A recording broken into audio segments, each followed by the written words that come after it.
याद रहे वो चाहिए कि ब्राह्मणन के गांव में आके तुमने मतलब जो करो वो जो तुम्हारी बाकी सजा है, तुम जिंदगी तुम्हें ऐसा करवो नहीं चाहिए तो जो तुमने करो बड़ी वाली भाई लेने पे नहीं उतनी ले रहे बाबा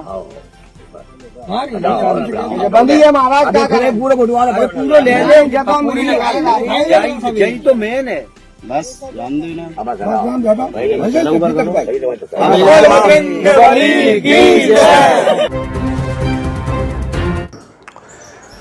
नमस्कार, जय भीम। मैं डॉक्टर महेश वर्मा।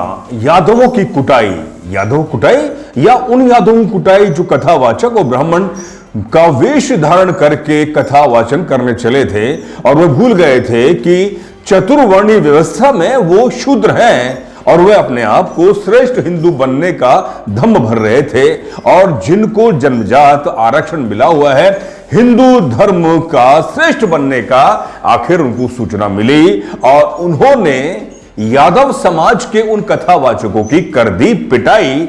ये मामला है इटावा का और सुर्खियां बनी हुई है, वायरल हो रहा है।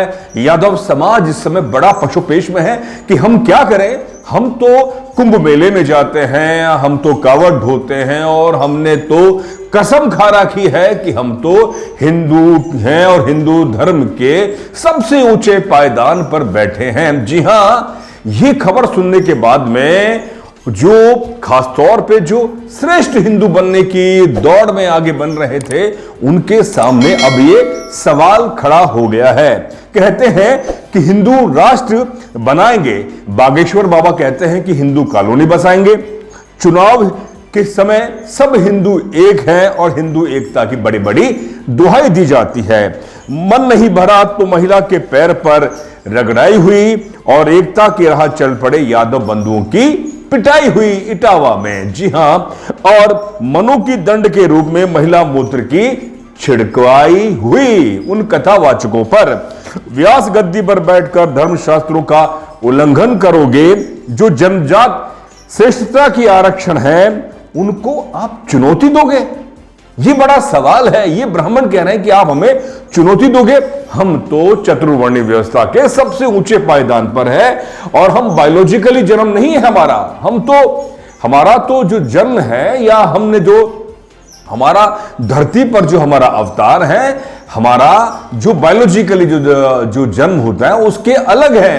तो आप हमारे सामने कैसे टिकोगे? जी हां, ये कहानी नहीं है, ये सीधी तस्वीर जो आप इस समय देख रहे हैं, ये तस्वीर है इटावा उत्तर प्रदेश का जिला और इटावा के गांव दादरपुर महवा इटावा का, जहां पर जो यादव समाज के कथावाचक 21 तारीख से 27 तारीख तक दादरपुर ये गांव है, वहां पर वो जाते हैं और उन्हें निमंत्रण दिया जाता है, उन्हें बुलाया जाता है कि आप कथावाचक करेंगे श्रीमद् भागवत कथा का। लेकिन उस गांव के आसपास के कुछ उन लोगों को पता लग जाता है जो जन्मजात श्रेष्ठ हैं, यानी कि चतुर्वर्णी व्यवस्था के अंदर अपने आप को कहते हैं कि हम ही हैं, हम ही श्रेष्ठ हैं और हम ब्राह्मण धर्म के सब, हम हिंदू धर्म तो ठीक है आपको बताने के लिए, लेकिन जो धर्म है वो ब्राह्मण धर्म है। इसी पर बहस छिड़ रही है। अब यादव समाज के लोग सवाल उठा रहे हैं कि हम तो कल तक इनकी पालकी ढो रहे थे, हम तो कल तक इनकी रैलियों में बड़े बड़े जयकारे कर रहे थे और आज हमारी भी कुटाई हो गई। हमने तो और गांव वालों ने जिन्होंने पिटाई करी उन्होंने कहा अरे नहीं तुम यादव हो कि चमार हो। अब आप समझे, वो कहते नहीं हम यादव हैं, फिर भी पिटाई हुई। मतलब यादव चमार होते और अनुसूचित जाति वर्ग के होते, दलित होते, तो हम मानते कि वो तो इस चतुर्वर्णी व्यवस्था के जो है उसमें नहीं है, वो तो वर्ण व्यवस्था में ही नहीं है। बाबा साहब ने कहा था कि अति शूद्र अछूतों के लिए उन्होंने न्याय मांगा था, अछूतों के लिए, यानी कि वो हिंदू धर्म की जो वर्ण व्यवस्था है उसमें है ही नहीं। तो यादव समाज के जो कथावाचक है मुकुट मणि महाराज और साथ में संत सिंह यादव दुहाई देते रहे, नहीं भाई हम तो यादव है, हमारी पिटाई मत कीजिए। और आखिरकार ब्राह्मणों ने बता दिया कि नहीं, तुम भी नीच हो, तुम्हारी भी उसी तरह से पिटाई होगी जैसा कि हम दलितों के साथ व्यवहार करते रहे हैं। अब तस्वीरों में देखें कि इनके बाल काटे गए उसके बाद में इन पर महिला जिन्होंने उनको बुलाया था कथावाचन के लिए, उनका मूत्र छिड़काया गया और उनके पैरों पर नाक रगड़वाई गई। अब सवाल यही है कि अब शुक्र कीजिए कि ये संविधान है, प्रदत्त सरकार है, लोकतंत्र है। जब इनकी सुनवाई हो रही है, सोशल मीडिया है, ये खबर बाहर आ गई, नहीं तो ये खबर उसी गड्ढे में, उस गांव के गड्ढे में और उसी चौपाल पर दब कर रह जाती।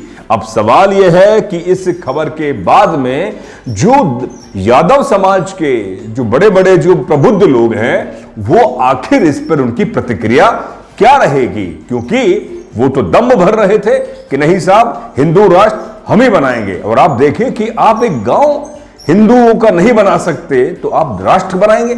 ये बड़ा सवाल इस समय सामने आ रहा है।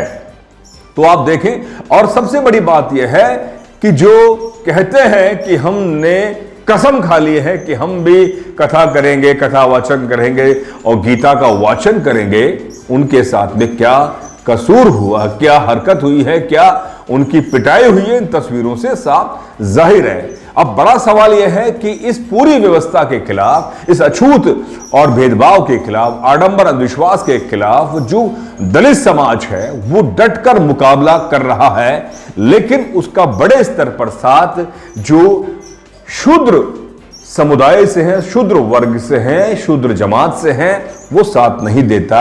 वो ये सोचता है कि मैं दलितों के साथ खड़ा हूंगा तो मैं भी पहचान ले जाऊंगा कि कहीं मैं दलित तो नहीं हूं, कहीं मैं अछूत तो नहीं हूं। लेकिन जब उनकी इस तरह से रगड़ाई हुई, पिटाई हुई, उनके बाल काटे गए और अब वो रो रहे हैं और इटावा के एसएसपी को वे एप्लीकेशन दे रहे हैं कि हमारे साथ न्याय की जाए। मनीष पांडे और उसके साथ अन्य लोगों ने हमारे साथ जो हमारी दुर्व्यवहार किया है, हमारा अपमान किया है, इसका हमें न्याय मिले। अब देखना यह होगा कि क्या राम राज्य में, उत्तर प्रदेश में जो योगी महाराज कहते हैं कि यहां तो राम राज्य है, राम राज्य में शूद्र को, अछूतों को कैसे न्याय मिलेगा?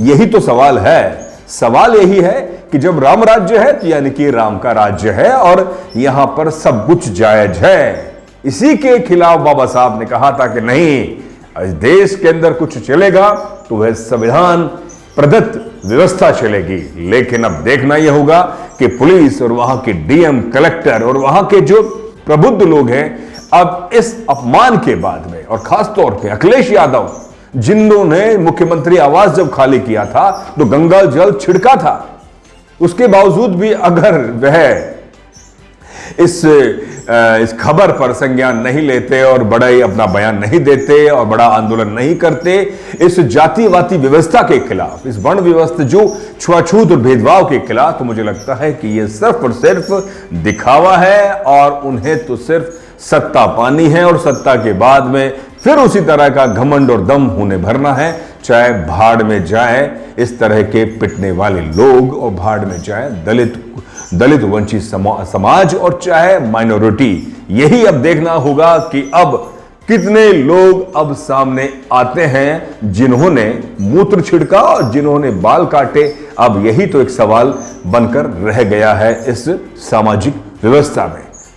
साथियों, इस मुद्दे पर आपकी क्या राय है लिखकर आप जरूर भेजें, क्योंकि आपकी राय डेमोक्रेटिक भारत में तमाम मुद्दों के साथ साथ हम आपकी राय के आधार पर और बेहतर मुद्दों के साथ आपके सामने प्रस्तुत होते रहेंगे। आखिर में निवेदन, डेमोक्रेटिक भारत को आर्थिक सहयोग करते हैं तो हम और बेहतर पत्रकारिता करने के लिए संसाधन जुटाएंगे, जिससे कि हम जमीन पर यानी कि ग्राउंड रिपोर्ट भी करके आपके सामने बेहतर पत्रकारिता के नमूने पेश करते रहे। दीजिए इजाजत, बहुत बहुत शुक्रिया। जय भीम, जय भारत, जय संविधान।